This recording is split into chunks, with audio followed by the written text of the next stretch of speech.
Welcome, awesome people! Learning digital marketing can feel overwhelming, but starting small and staying consistent makes all the difference. I began with free courses like Google Digital Garage and HubSpot Academy to build a foundation, then moved on to hands-on experience by creating a blog to test SEO, content, and social media strategies. Mastering tools like Google Analytics, Canva, and Hootsuite helped me track progress and refine my approach.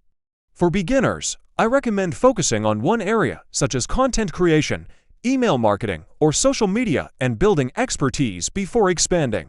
Practice is key, so start a small project or help a friend's business. Avoid trying to learn everything at once and always let data guide your decisions. Stay curious by following blogs and networking with industry experts.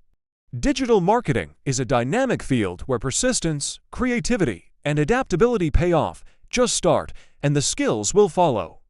And that's it. Thank you for watching. Don't forget to like and follow, and see you in the next video.